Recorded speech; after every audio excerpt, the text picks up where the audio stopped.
बिस्मिल्लाहिर्रहमानिर्रहीम। अस्सलाम वालेकुम नादरीन, आप यूट्यूब चैनल देख रहे हैं, मैं इमरान खान हूँ। नादरीन, जो स्कैंडल हमने आपको बताया था जिसमें कस्टम ऑक्शन सिस्टम के अंदर 2 नंबरी करके नॉन कस्टम गाड़ियाँ जो इल्लीगल गाड़ियाँ हैं उन्हें लीगल किया जा रहा था और यहाँ पे अरबों रुपये का चूना पाकिस्तान की गवर्नमेंट को लगाया जा रहा था। इसके ऊपर मज़ीद तफसीलात आ गई हैं। अभी अगला स्कैंडल मैंने आपको बताना है। इन्होंने कुछ 13 बंदे गिरफ़्तार भी कर लिए हैं हुकूमत ने, और 2 अफसरान को मुअत्तल करके उनका नाम ECL में भी डाल दिया है और मुल्कगीर कार्रवाई का आगाज़ कर दिया है। अब तक 103 गाड़ियां पकड़ी गई हैं। पहले मैंने आपको 55 बताई थी, अब 103 हो गई हैं और अब ये खबर मीडिया में आना शुरू हो गई है। मैं आपको जब ये बंदे पकड़ लेंगे ना, फिर आपको बताऊंगा इसके पीछे रिस्पॉन्सिबल कौन है। कुछ चीज़ें मैंने रखी हुई है क्योंकि वहाँ बड़ी खलबली मची हुई है।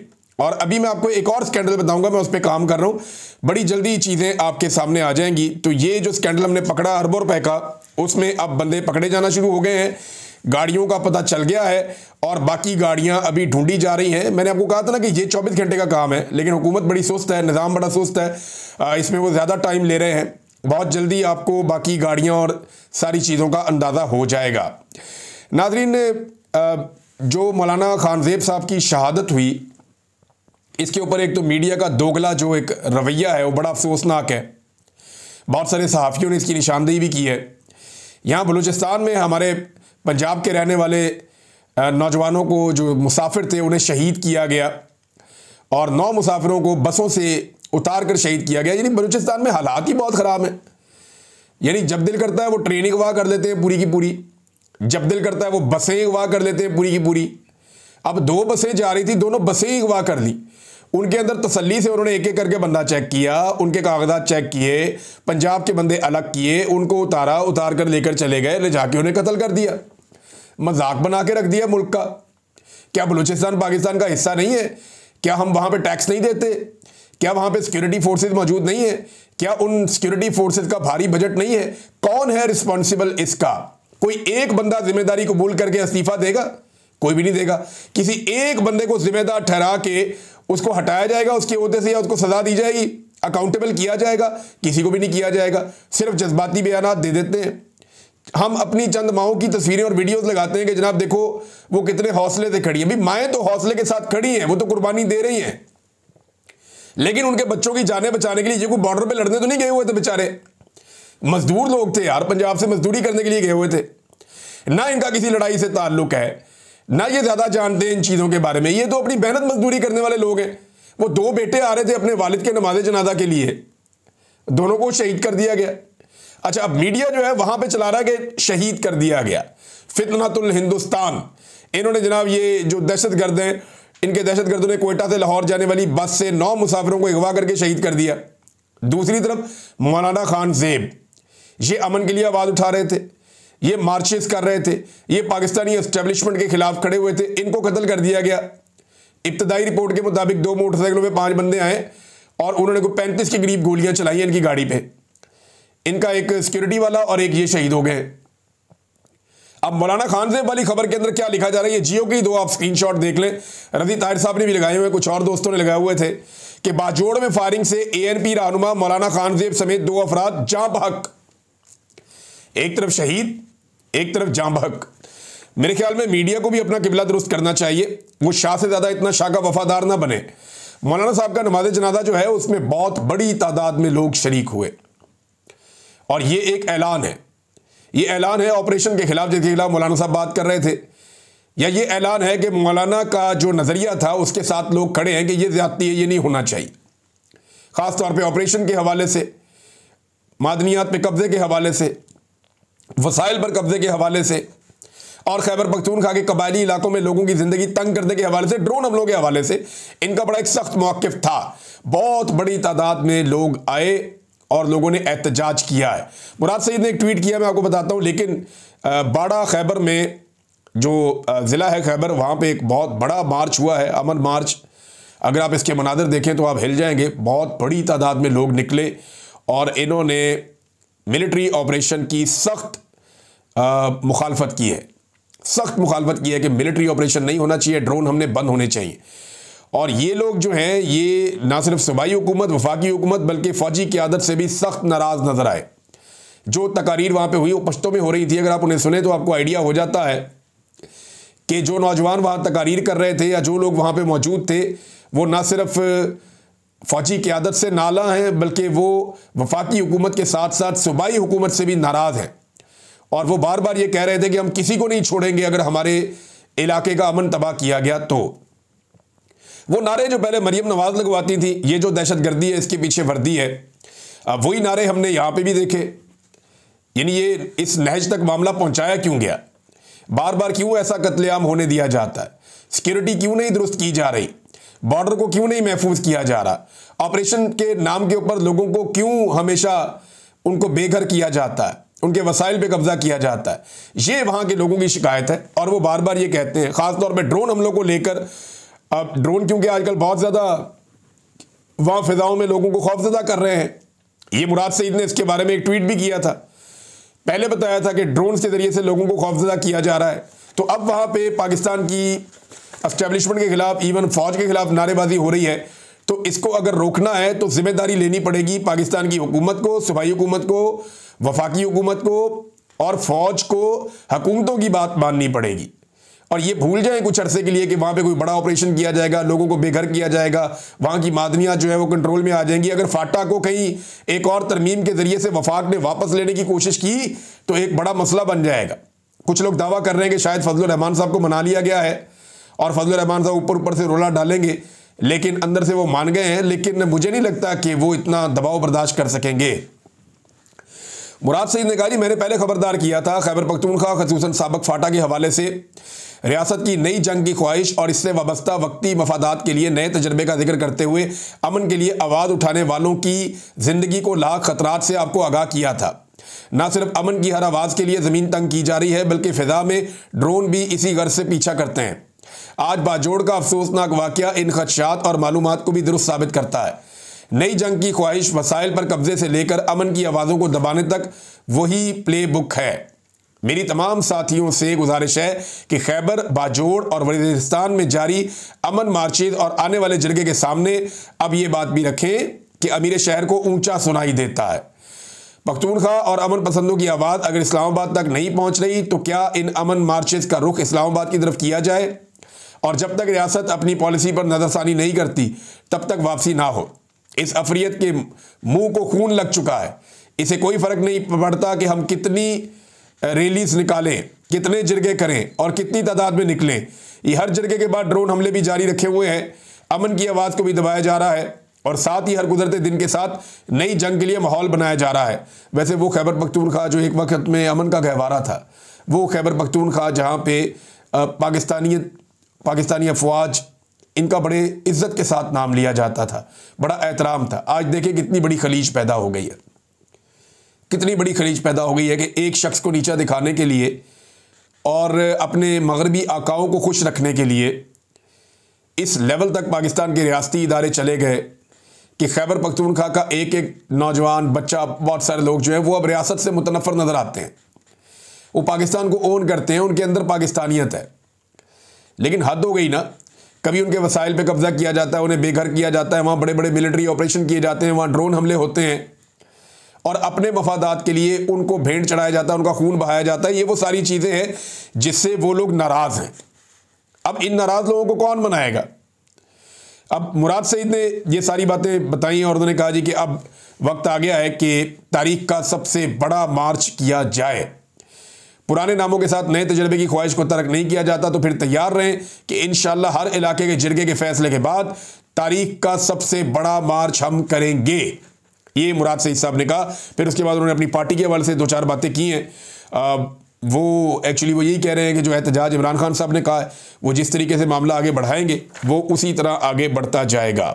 नाज़रीन, पाकिस्तान तहरीक इंसाफ ने अपनी तहरीक का स्लोगन जारी कर दिया है और ये आलिया हमजा साहिबा ने अनाउंस किया अपने ट्विटर हैंडल के ज़रिए से कि आज़ाद कराकर दम लेंगे। अब ये खाली इमरान खान साहब की आज़ादी नहीं है, बाकी जो असीरान है उनकी आज़ादी नहीं है। वो ये कहते हैं हम पाकिस्तान को हकीकी आज़ादी दिलाएंगे और आज़ाद करवा कर दम लेंगे। लेकिन सेम टाइम में जो पाकिस्तान तहरीक इंसाफ के 26 अरकान जिन्हें स्पीकर ने निकाल दिया था वो गए स्पीकर से मिलने के लिए और वहाँ पे तय पाया कि अपोजिशन बाहर जाके प्रेस टॉक नहीं करेगी, हुकूमत को गंदा नहीं करेगी। वहाँ एक दूसरे को फेस सेविंग देने की एक खबर के मुताबिक बात हुई है और ये नून लीग ने कहा जी हमारी लीडरशिप के लिए गलत अल्फाज इस्तेमाल किए गए। पीटीआई ने कहा जी आपने भी किए हैं। तो फिर आगे बढ़ने का फैसला हुआ मुल्की मफाद में, और दोनों तरफ के लोगों ने यह तय किया कि अब जो है वो मामलात को थोड़ा नीचे लाया जाए। उसमें मलिक अहमद खान साहब ने बताया कि मैं तो आपको डरा रहा था, मैंने कोई रेफरेंस आपके खिलाफ इलेक्शन कमीशन में फाइल नहीं किया। तो ये, और इलेक्शन कमीशन ने इसकी तरदीद भी नहीं की थी, आप अंदाजा करें। मलिक अहमद खान ने इलेक्शन कमीशन से मिलके बाहर आकर कहा कि मैंने रेफरेंस फाइल कर दिया, ये फारिग होने वाले हैं, इनको नायल करवाऊंगा, और उनके साथ बैठ के मीटिंग में कह दिया जी मैंने ऐसा कुछ नहीं किया। लेकिन इलेक्शन कमीशन की जो प्रेस रिलीज आई, उन्होंने हर चीज़ की तरदीद की, लेकिन इस बात की तरदीद नहीं की, यानी वो इस खेल के अंदर फिर हिस्सा था पूरी तरह से। इलेक्शन कमीशन ऐसा लगता है कि इस खेल का हिस्सा था, बल्कि वो हर गंदे खेल का हिस्सा है। नाज़रीन, एक और खबर है, एक तो पूरी कौम को जो है वो ये कहानी सुनाई जा रही है कि फितनतुल हिंदुस्तान, और दूसरी तरफ हिंदुस्तान के साथ तिजारत की जा रही है। भाई एक ही चीज़ हो सकती है ना, या तो आप ये कहें कि पाकिस्तान में सारी दहशतगर्दी इंडिया बाई डिज़ाइन कर रहा है। अजीत दोवल का नाम लिया पाकिस्तान के पाक फौज के तर्जुमान ने, और फितनतुल हिंदुस्तान को कुचलने का आज़म किया कोर कमांडर्स कॉन्फ्रेंस के अंदर, तो बड़ी अच्छी बात है। लेकिन सेम टाइम में अगर आप इंडिया के साथ तजारत कर रहे होंगे या इंडिया से माल ले रहे होंगे, तो इस पर कौन भरोसा करेगा। यानी जिस महीने आपकी इंडिया के साथ लड़ाई चल रही थी, उस महीने भी तजारत चल रही थी। अब ये एक महीने पहले की एक और रिपोर्ट है, तजारती पाबंदियों के बावजूद इंडिया से $13.6 मिलियन का केमिकल खरीदने का मेगा स्कैंडल सामने आ गया। ये किस्मत खान साहब ने खबर रिपोर्ट की है, और ये खबर बाकायदा जो है वो अखबारात में भी छप गई है। ममनुआ केमिकल की दरामद, 4 अरब करप्शन का स्कैंडल बेनकाब हो गया।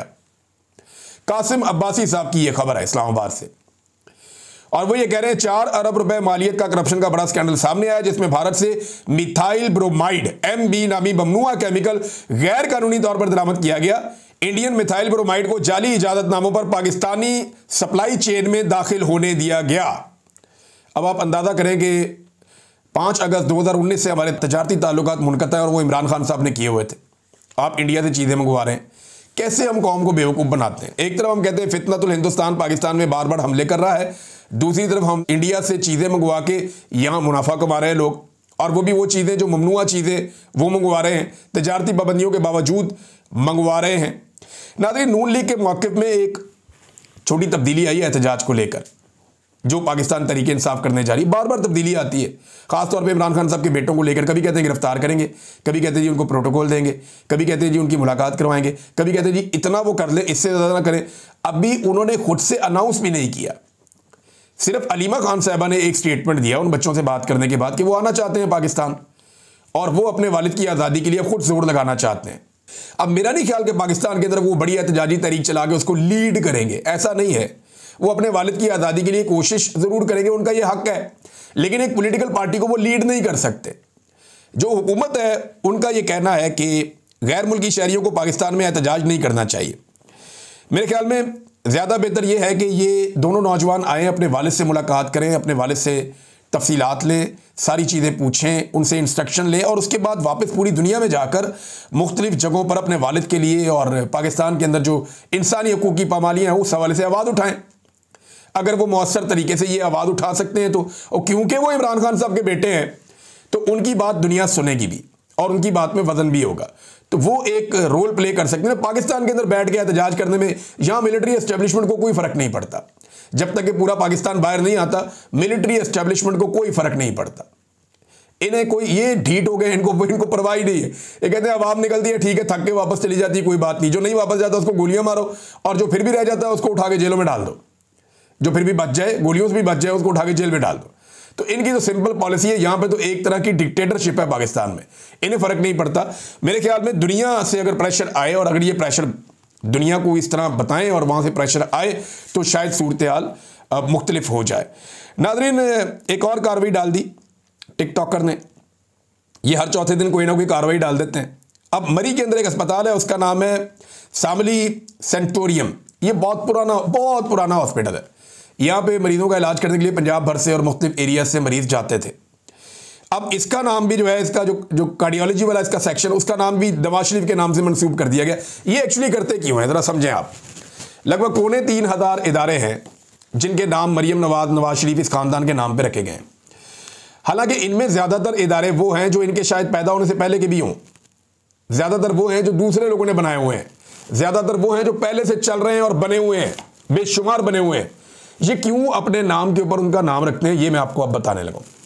ये ज़्यादातर नाम अपने नामों पे इसलिए रखते हैं ताकि कल को ये अवाम को ये कहें कि देखा ये भी हमने बनाया था, ये भी हमने बनाया था, ये भी हमने बनाया था, ये भी हमने बनाया था। हालांकि बनाए इन्होंने कोई नहीं है। ये सारा का सारा पब्लिक मनी है, ये सारा का सारा अवाम का पैसा है। इस तरह तो इमरान खान ने बेशुमार प्रोजेक्ट बनाए थे। परवेज़ इलाही से ज़्यादा तो रफ्तार ही किसी की नहीं थी प्रोजेक्ट बनाने की। वो भी हर चीज़ के ऊपर परवेज़ इलाही का अपना नाम लिख देता। 1122 के ऊपर वो परवेज़ इलाही इमरजेंसी का उसका नाम लिख देता। पंजाब परवेज़ इलाही इमरजेंसी सर्विसेज बना लेते। जो उन्होंने अस्पताल बनाया उसको भी ये कर लेते। हालांकि वो लोग करते रहे ये लोग काम इस किस्म के, लेकिन हद हो गई है वैसे शरीफ खानदान की भी कि इन्होंने तो तबाहियां ही फेर दी हैं। हर चीज पे अपना नाम चिपका देते हैं, चाहे वो इन्होंने बनाई हो चाहे वो किसी और ने बनाई हो। ज्यादातर चीजें किसी और ने बनाई हो, उन पे अपना नाम इसलिए लगाते हैं कि चलो बनाई किसी और ने, नाम साडा लग जाए। दूसरे का क्रेडिट लेने की भी इनकी बड़ी ख्वाहिश है। अभी इनका एक स्कैंडल मैं लेकर आऊंगा थोड़े दिनों तक। जो इमरान खान साहब ने घर बनाए थे उनको मरियम नवाज और उनकी हुकूमत कैसे इस्तेमाल कर रही है और वहां पे क्या किया जा रहा है, मेरे से रब्ता किया है लोगों ने, वो मैं आपको बताता हूं। गंडापुर के लिए मुश्किलात पैदा होने जा रही हैं खैबर पख्तूनख्वा असम्बली में। उसकी वजह यह है कि अब तक उनको फ्री हैंड था। फ्री हैंड मतलब कि आए बैठे बात करें, जो दिल करता था बोल देते थे। तो मुखालफत का इतना सामना नहीं था। अपोजिशन बेचारी बहुत ही नन्ही मुन्नी सी थी, इलेक्शन ही नहीं जीती अपोजिशन। लेकिन सुप्रीम कोर्ट ऑफ पाकिस्तान ने जो माले गनीमत के तौर पे मखसूस नशिस्तें बांटी हैं, उसके बाद जो PMLN peoples party Fazlur Rahman साहब और दीगर पार्टियों की जो खवातीन MPAs आने वाली हैं सूबाई असम्बली में, वहाँ पे खैबर पख्तूनख्वा में, अब आप देखिएगा तमाशा।